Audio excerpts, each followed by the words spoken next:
Good morning. Today is the March 14th, VOLTHA TST call on Thursday. We're recording this session, so please be aware what you're saying. The session, the meeting will be recorded.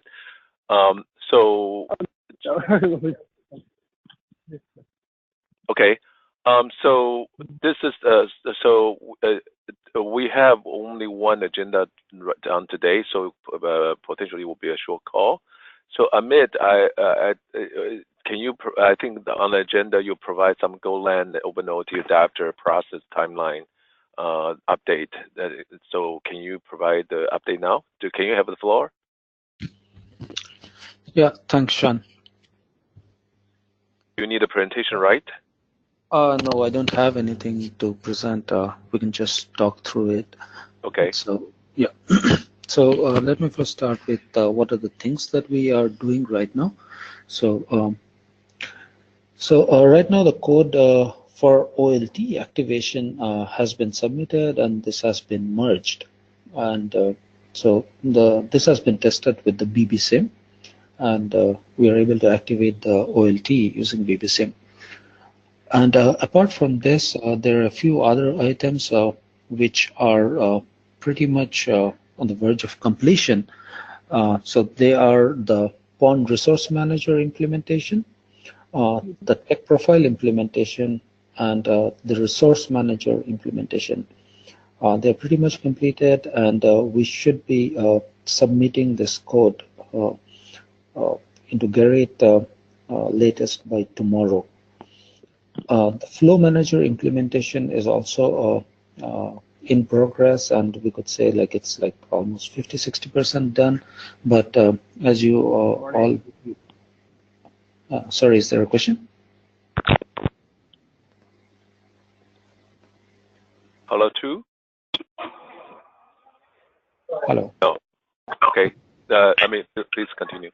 Yeah, so the Flow Manager implementation is in progress, and as you all would be aware that there is some discussion that's going on as to what would be a good way to do this on the interface between the adapters and the VOLTHA core, because now with the adapters running in their own containers, the architecture has changed. We don't have, we no longer have a direct function call based interface, right? So there is a need that the OLT adapter knows about the OhNew adapters or instances of the OhNew adapters to which this flow belongs to. So once we have a conclusion as to what would be the design approach for that, I think right now there are two choices being talked about. Once we narrow it down on that, we'll start, as in we already are working on one of the approaches, but we need to again weigh in the pros and cons of that, and then we will conclude on that. So the timeline for that would be something around the end of next week, right? By when we would hope to be able to complete these changes. And once these changes are done, we think that EA-poll flow should be pushed down to the adapter, and hopefully we should be able to get that to work. So, so we are talking about end of next week by when this should be available. And this brings up or opens up another point that by this timeline, we would need the OhNew adapter to be available in a containerized format, right? So that if you would want to test it with a real device, then we could do that. So that's a dependency that we have, and Sean, I think we should talk about that as to what would be the timelines by when the OhNew adapter would be available. So, okay, keeping that aside for now, so post that we would start working on the HSIA flow rules, provisioning of those, and we hope that right now the plan is that to take another week from there and try to get that in by around the end of the month. At least the first check-in for that, so that it's up for review, and we hope that we should be able to complete that by around the 5th of April. So I know the timelines are a little aggressive from our side, but that's what the current plan is. So just to reiterate, by the end of next week, if we can resolve out all the dependencies with the core, have the EA poll flows being pushed, and 2 weeks from there, which is around the 5th of April, have the HSIA flows. But HSIA flow depends on the OhNew adapter availability, right? Even the EA poll flow depends on the OhNew adapter to have it working with a real device. So right now, the testing that we are doing is that we are stubbing out the OhNew adapter part of it from the OLT adapter call, and we are just making progress out there so that we could finish off most of the OLT adapter implementation part. Mm. So do we have any timelines by when we could expect, not the full-fledged, but some parts of the OhNew adapter to be available in a containerized form? Matt is not on the call right now. I don't know, Chip, are you aware about the progress on the OhNew adapter containerization? Not specific, but I know he's already got inter-adapter message communications between the OpenOLT Python and the OhNew adapter working at this time. So I don't think he's installing any services or such yet. I mean, currently, if the OhNew is connected to OLT, we can see the OhNew appear as a logical device and the device in the CLI. I think that was done as part of what Chip was just talking about. So there is some communication.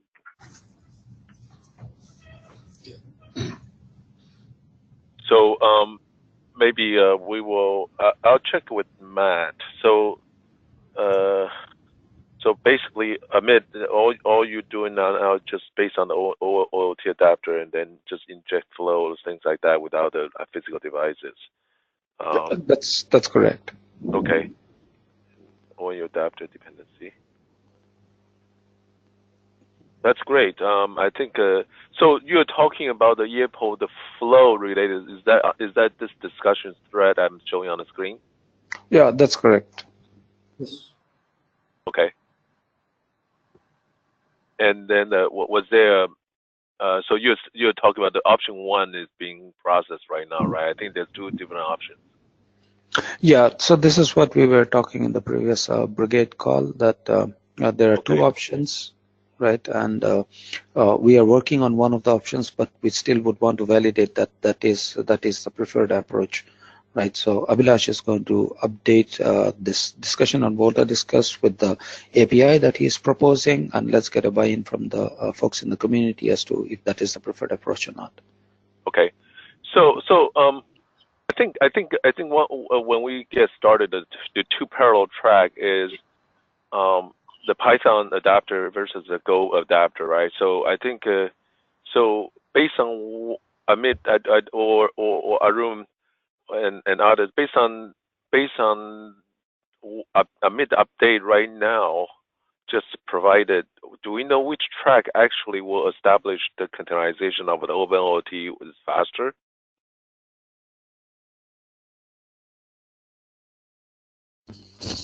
Sean, I really can't comment on the Python part of it. So maybe yes, others who are working on the Python OLT adapter containerization could speak up there. Matt definitely would have more info on that. But yeah, anybody else on the call, if you have more info on that, please do share. Because last what I heard was we still were trying to figure out some of the issues that we had to solve to get the OpenOLT Python version to work with the 2.0 core, because the logical device now is abstracted out in the core, not the same as 1.x. So I don't know if you have all sorted out all those issues and where we are with respect to that. Yeah. So mostly it is like we need to change all the calls in the OLT adapter, which is calling the adapter agent to the core proxy, and then to make sure that whatever decision making is happening in the core.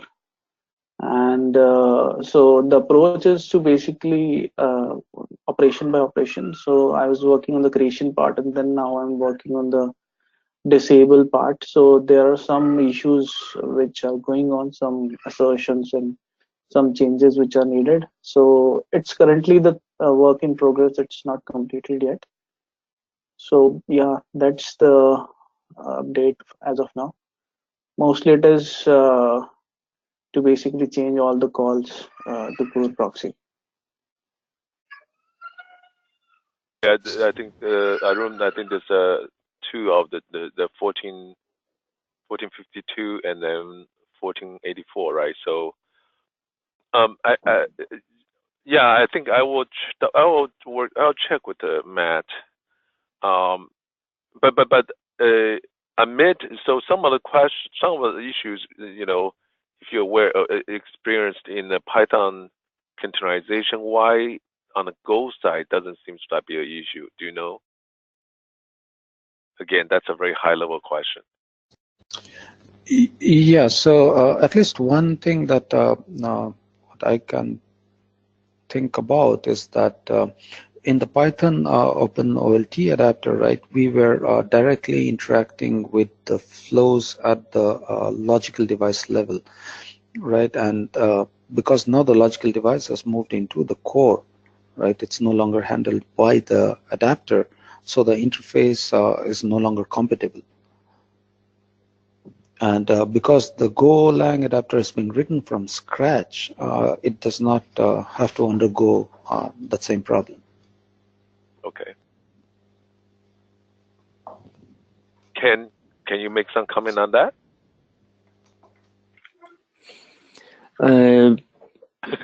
Not really. It's well, if the adapter has been written from scratch, then there's a lot of issues you can have evolved. But the Python version, I believe Shad was doing some cleanup. Maybe it's completed. He had to do some cleanup on that code to make sure everything is kind of streamlined well from a OLT perspective. So not knowing the details of the OpenOLT, I really can't comment like the Python versus the Go versions, the work that are being done. Okay. Shad, okay. Amit, thank you so much, and maybe we will get some update on the OpenOLT adapter portion offline, and then see whether Matt can provide some estimate. And maybe we'll get more update next Tuesday, and also during the brigade call next Monday. Shad, are you on? Yes, I'm here. Okay. If I remember correctly, the proposed that I can say data model on OpenOLT. You've been working on that, right? Your proposal last week, right?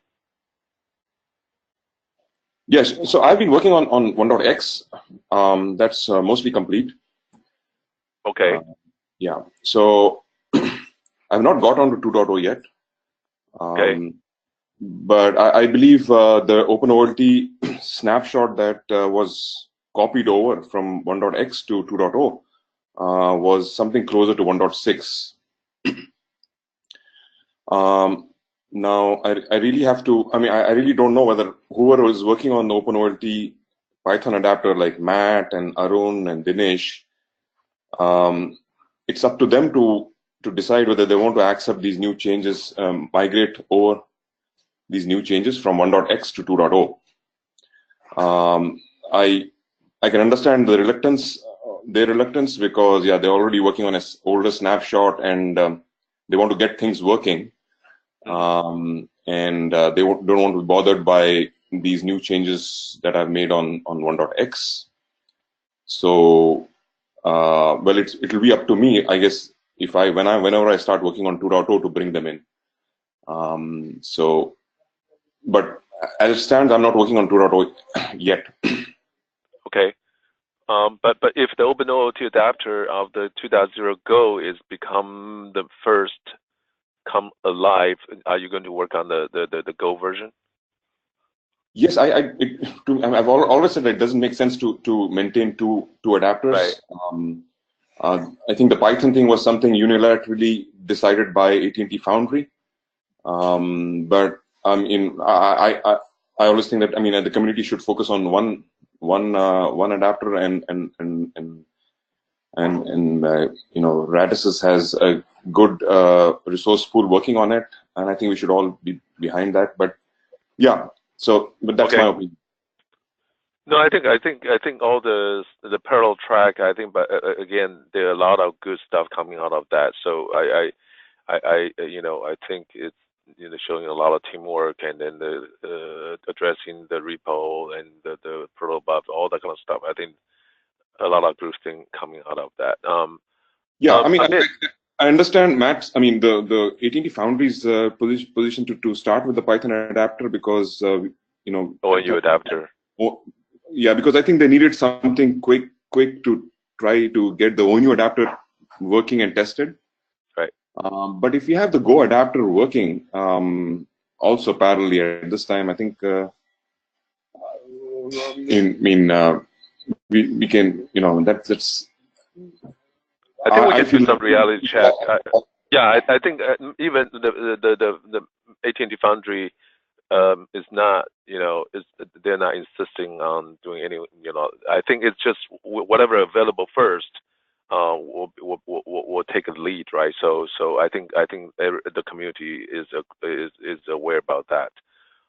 So Amit is, and Sean, I just want to add another thing, that if we were to work on a Python adapter, then I think that it should be something that is a common code between 1.x and 2.0. It really doesn't make sense to have another Python adapter with a completely different code base, which is what it's turning out to be right now. We are in a kind of a demo mode over here, where we're just trying to incrementally get things to work, and there's really, really no attention being paid to having, having a kind of taking 1.x and 2.0 and having, refactoring common libraries stuff out of it,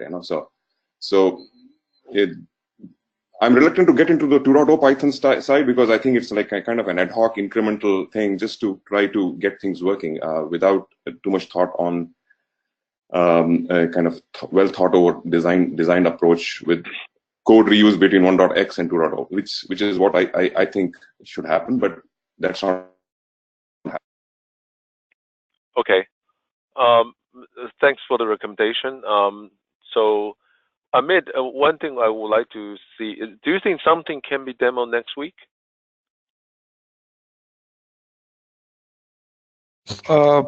Sean, so let me just work with the team and get back to you on that as to what could be the possibilities there.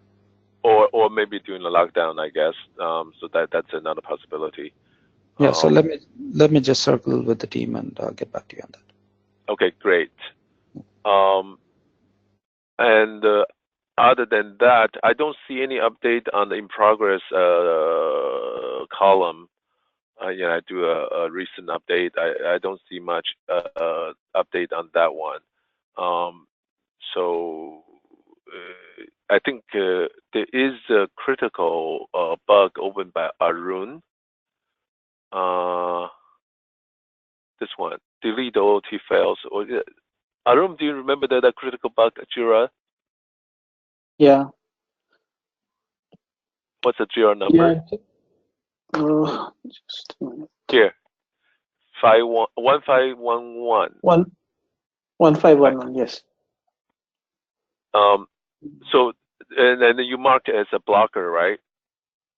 Yeah, actually, when I try to disable the device, I'm getting this exception in core, and due to that, it is not moving further. Do you mind telling me why this is a blocker?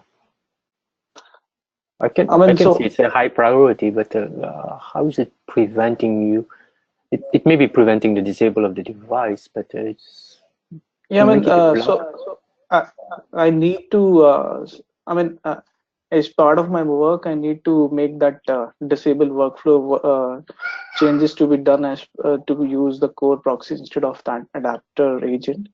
And the whole workflow is not complete until this issue is fixed. So that's why it's a blocker for me. Okay, but it doesn't prevent you from doing other things with the core, right? Yeah, I mean specifically for the disable workflow. Yeah. So I don't say it. Personally, I don't see it as a blocker, but in any case, we have somebody working on it. So. Okay. Yeah, I saw that you assigned someone. The Stefan has been assigned to it. So Amit, maybe not Amit. Arun, maybe I'll reduce that to high. Sure. The thing is, I mean, once the disable workflow is complete, then I need to start working on the delete one. And because this thing is not working, I need to jump to some other JIRA. So that's why it was kind of high priority for me. Okay. Yeah. But yeah, let me reduce that to high right now. Sure. So Ken, do you know when Stefan may be able to touch this one? Oh, he's already looking at it. Okay, great. Well, that should be an easy fix. It's not a complex one. And then this one does not happen on the Go side. No, this is the Go. This is in the core, the Go core. That issue. So the OpenOLT adapter with the Go base will have the same issue, right? No, this is the core. So anybody who's using a core, whether you're a Python adapter or a Go adapter, if you're trying to disable a device, you'll get to that issue. Okay. So this is a very good find too. Great. Other than that, I don't have any thing to report other than we're going to have. Anybody else has any question regarding to this regarding to this sprint? I think today, this week is the second week of the last sprint, Spring 15. Julie and I were working on the new schedule right now, based on the estimate about the when the categorization will be available. So we hope on Tuesday we'll provide a new timeline if necessary. Potentially the 2.0 will extend out, and then we will still make sure the 2.1 still end of June. The feature list of the 2.1 may be changed. So I just want to make that aware to the community. And then the week of the 25th of March, so we're going to have the lockdown again. Let me say that. They are both issues, and I'm reorganizing this list. So it's a big list, but some of them probably will be fall off the discussion list. So we'll probably have to see how much we can get covered. Yeah. So I think that's all I have. Anybody has any question or comment? Just one item on that list that you have for the lockdown, Sean. Yeah. I see the scalability, device scalability test update. The number 3 there, I believe. I rearranged. Yes. Yeah. So I'm not so sure I will be able to provide. I can give I won't be able to provide actual data. Okay. Because we are making some changes in the core, the weight handling devices in the pair. So by the time we get that completed and then start to run it in the cluster, I don't think we'll have time to actually provide real data on scalability there. I probably only want to understand the setup and then the methodology. That's all. Okay. Okay, sure. No problem. That I can do. And also so that racing issue on the 2 active, is there any update on that one? There's which JIRA is that? There's a JIRA that I opened yesterday. Let me see. Should be in progress. It should be one in progress. I think have it marked into the Sprint 15 yet? Or maybe not. Okay. Issue. Let me see. It's 1512. 1512. Yeah. It's right after this one. This is device ownership per core in a core pair. So this is part of the resolution. Okay. And that we're doing, because instead of having two cores in a pair, both of them dealing with the same device at the same time, which is causing a lot of race conditions, especially when we're trying to merge data with what exists in a KV store. And so what we're doing now, we are going to have both core, both are active, but only one of them will actually work on the device at all times. They will be owning that device. And the other core in that pair that doesn't own that device will be watching on that device. So they will just be updating their memory. So if there's anything happen to that core, the one can take over right away. So this way we won't have these race conditions that we are seeing where we had to do a lot of merge and potentially getting into data issues. Okay.